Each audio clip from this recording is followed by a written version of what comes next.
Guys, আশা করি তোমরা সবাই ভালোই আছো। আজকে আমি আবার নতুন একটা ফর্মুলা শেখানোর জন্য এলাম।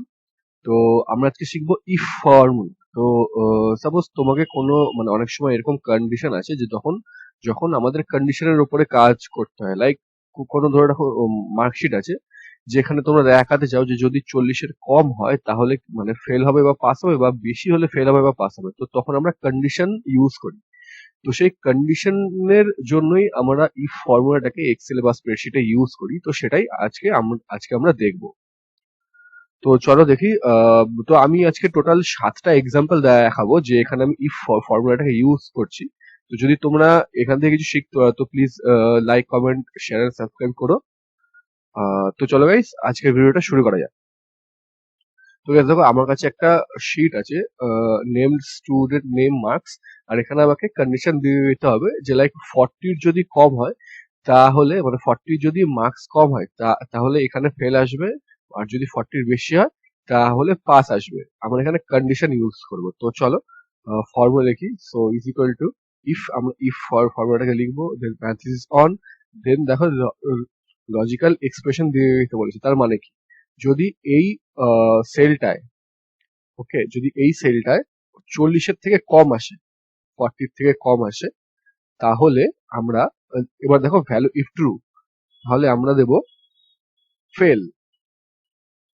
ওকে, তারপরের কি বলছে দেখো, যদি ভ্যালু ইফ ফলস, যদি সেটা না আসে তখন আমরা কি দেবো, তাহলে আমরা দেবো পাস। এটা আমরা ভাইস ভার্সাও করতে পারি, ওখানে লেস দ্যান দিয়ে। তাহলে আমরা দেবো পাস। ওকে, তারপরে আমরা প্যারেনথেসিস ক্লোজ করব।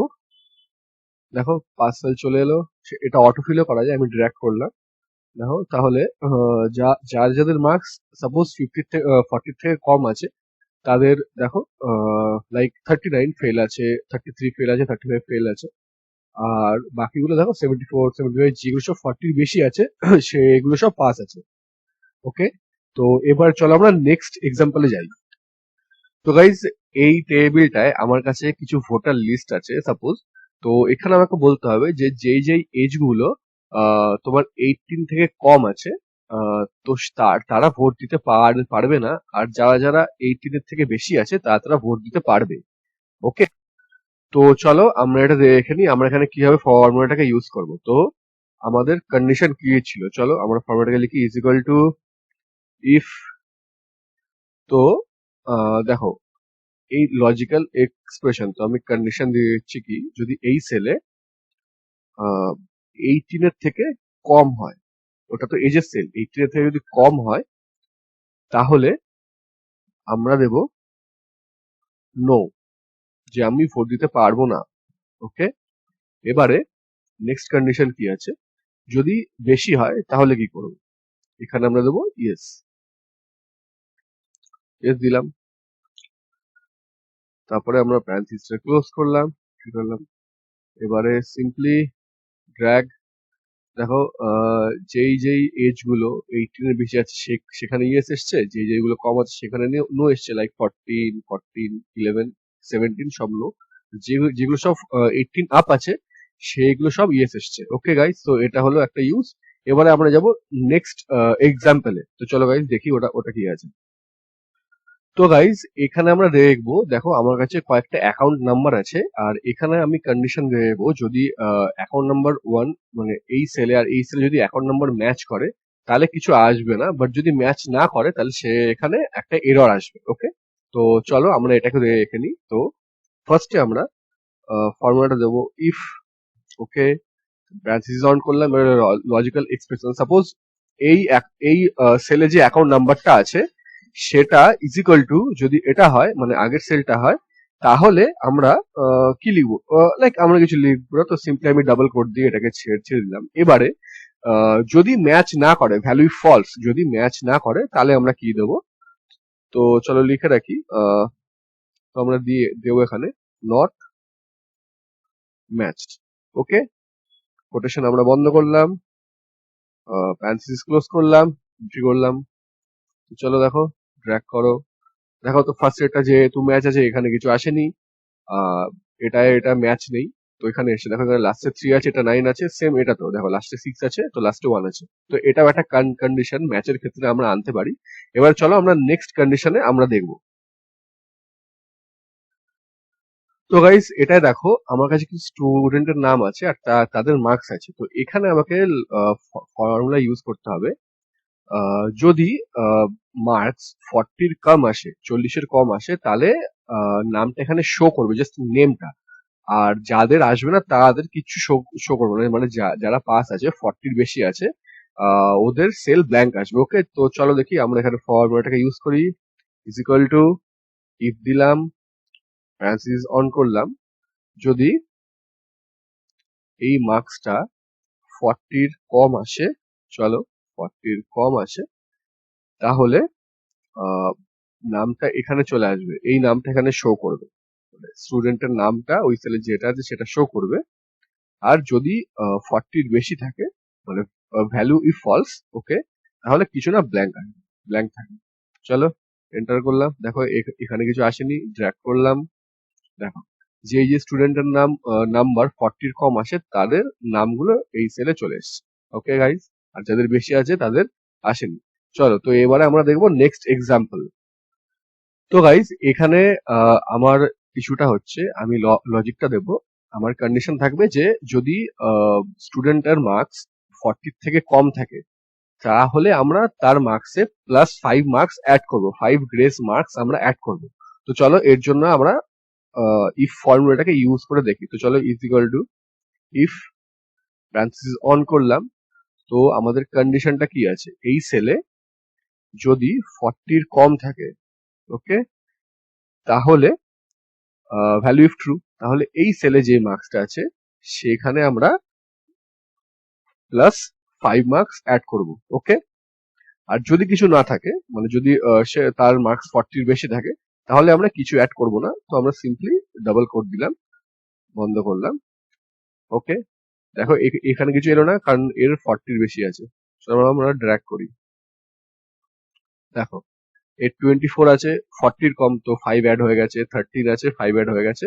তো যাদের যাদের মার্কস 40 থেকে কম ছিল তাদের মার্কসে আমরা 5 মার্কস অ্যাড করলাম। ওকে গাইস, তো এটা একটা ছিল এক্সাম্পল। এবারে আমরা দেখবো নেক্সট এক্সাম্পল। তো গাইস দেখো এখানে আমার কাছে একটা স্যালারি স্লিপ আছে, যে যে এখানে বলছে কি যদি কোনো এমপ্লয়ের স্যালারি 15,000 এর কম হয়, তাহলে আমরা এখানে 10% ইনক্রিমেন্ট করবো সেটা এটাকে, আর যদি কিছু না হয় তাহলে আমরা সেটাকে ব্ল্যাঙ্ক রাখবো, মানে সেটা অ্যাকচুয়ালি যেই স্যালারিটা থাকবে সেটাই আসবে। তো চলো এটা আমরা চেক করে দেখে নিই যে এখানে আমরা কিরকম কন্ডিশন ইউজ করতে পারি। তো ইফ দিলাম আমি এখানে, তো আমার কন্ডিশন কি ছিল, এই সেলে যেই স্যালারিটা আছে সেটা যদি 15,000 এর থেকে কম হয়, তাহলে এই স্যালারিটা যেইটা আছে সেটাই 10% ইনক্রিমেন্ট হবে। তো 10% ইনক্রিমেন্ট হবে, তো দেখো ইন্টু 10% আমরা ইনক্রিমেন্ট দিলাম এখানে। আর যদি কিছু না আসে, মানে যদি স্যালারিটা 15,000 এর বেশি থাকে, তাহলে মানে ভ্যালু ইজ ফলস, তাহলে এই সেলে যেটা আছে সেটাই আবার চলে আসবে। ওকে, চলো ড্র্যাগ করি, দেখো তো এর স্যালারি 15,000 এর কম আছে, 10% ইনক্রিজ হয়েছে, সেম এটা তো সেম দেখো 7,000 এর। বাট এই দুটোতে যেহেতু এদের স্যালারি 15,000 এর বেশি আছে, তো সুতরাং এদের স্যালারিতে কোনো চেঞ্জেস হয়নি। হয়ে গেল গাইস এটা। এবার আমরা যাব নেক্সট এক্সাম্পলে, চলো। তো গাইস এটাই আমরা দেখবো কিভাবে আমরা এক্সেলে বা স্প্রেডশিটে আমরা গ্রেডিং ফর্মুলাটাকে ইউজ করি ইফ দিয়ে। তো চলো দেখো এখানে কিছু কন্ডিশন আছে, যে সাপোজ যদি 80 বা 80 এর বেশি হয় দেন এ আসবে, সি যদি 60 এর বেশি হয় দেন বি আসবে, 40 হলে সি আসবে, যদি লেস দেন ডি হয়, সরি লেস দেন 40 হয় দেন ডি আসবে। ওকে, তো চলো আমরা দেখে নিই যে আমরা গ্রেডিং কিভাবে ইউজ করব এক্সেল বা স্প্রেডশিট। চলো তো আমরা ফর্মুলাটাকে ইউজ করি আগে। ইফ কন্ডিশন আমরা কি দেবো, যদি এই সেল, ওকে, গ্রেটার দেন বা ইজ ইকুয়াল টু আছে, দেখো মানে 80 বা 80 এর বেশি হয়, তাহলে 80 বা 80 এর বেশি হয়, তাহলে এখানে কি লেখা আসবে, এ। ওকে, তারপরে আমরা আবার নেক্সট কন্ডিশনে যাব, তো আমরা আবার ইফ লাগাবো, ইফ দিয়ে, সরি, ইফ দিয়ে যদি এই এই সেলটায়, ওকে, যদি 8 বেশি বা ইজিক্যাল টু যদি 60 থাকে, কারণ নেক্সট দেখো 60 আছে, তাহলে কি লেখা আসবে? বি। ওকে, তারপরের আমরা আবার একটা কন্ডিশন অ্যাড করব। তো আমরা আবার একটা ইফ দেব। চলো অ্যাক্সিস অন করলাম, করে এই সেলে ওকে যদি গ্রেটার দেন 40 হয়, ঠিক আছে, তাহলে বা ইজিক্যাল টু যদি greater than or equal to, okay, greater than or equal to 40 হয়, তাহলে আমরা কি দেবো? সি। ওকে, চলো সি দিলাম। এরপরে অথবা ডি, কারণ লাস্টেরটাও ডি আছে। ওকে, সি আসবে, অথবা আমরা আবার ডাবল কোটেশনে ডি দেবো, যেহেতু সি বা ডি আসবে। 40 কম যদি 40 ইজিক্যাল টু হয় তাহলে সি আসবে, যদি 40 কম হয় তাহলে ডি আসবে। এবারে যতগুলো আমরা ইফ ইউজ করেছি সবগুলো আমাদের ফার্স্ট প্যারেনথেসিস অন অন আছে, তো আমরা প্রত্যেকটার জন্য প্যারেনথেসিস গুলোকে ক্লোজ করলাম, তিনটে। চলো আসলে এবারে 85 এ হয়ে গেল, আমরা ড্র্যাগ এন্ড ড্রপ করলাম, দেখো ওকে 80 এর বেশি হলে এ আসবে, যদি দেখো 40 থেকে 59 তাহলে সি আসবে। ওকে, 40 থেকে 59 সি আসবে। আর যদি গ্রেটার দেন ডি, যদি ডি হয় তাহলে যদি লেস দেন 40 হয় তাহলে ডি আসবে। ওকে, 22 দেখো 40 ডি। গাইস, আই গেস আমি আজকে তোমাদেরকে 7টা এক্সাম্পল দেখালাম যে ইফ ফর্মুলা কিভাবে ইউজ করতে হয়। তো যদি তোমরা এটা দেখে কিছু শিখে থাকো, তাহলে অবশ্যই comment, like, subscribe and share করো। আর যদি তোমাদের কোনো প্রবলেম হয়ে থাকে তাহলে অবশ্যই আমাকে কমেন্টে জিজ্ঞেস করো, আমি অবশ্যই তোমাদেরকে হেল্প করবো। তো গাইজ এই চ্যানেলটা বেসিক্যালি আমার পারপাসে বানানো, এরকম যে এসব ফর্মুলা তারপরে কোডিং এগুলো না বাংলায় খুব কম পাওয়া যায়। তো আমি ভাবলাম কেন না আমাদের ওয়ার্কস্পেসে বিভিন্ন ধরনের ইউজ করে, তো তখন আমরা যাই সার্চ করি সেগুলো আর্টিকেল নয়, ইংলিশে হয়, আর যদি ভিডিও দেখি সেটাও না ইংলিশে হয়। তো আমি ভাবলাম তাহলে কেন না বাংলায় হবে। ওর জন্য আমার এই চ্যানেলটা ওপেন করা। তা যদি তোমরা সাপোর্ট করতে মানে করতে পারো খুবই ভালো হয়। তো আজকে এইটুখানি থাক, তাহলে আমি আবার অন্য কোনো দিন তোমাদেরকে অন্য কোনো ফর্মুলা অবশ্যই শেখাবো। আর ইফের পরে ইফস বলে একটা ফর্মুলা হয়, IFS, যে তোমরা যে দেখছো, যে লাইক সাপোজ এখানে আমি ইফ ফর্মুলাটা অনেকবার ইউজ করেছি, ইফসে ওটাকে অনেকবার ইউজ করতে হয় না, একবারই ইউজ করলে সবগুলো কন্ডিশন আমরা ওখানে ইনপুট করতে পারি। ওটা আমরা এর পরের ভিডিওতে দেখবো। Okay guys, thank you, have a great night.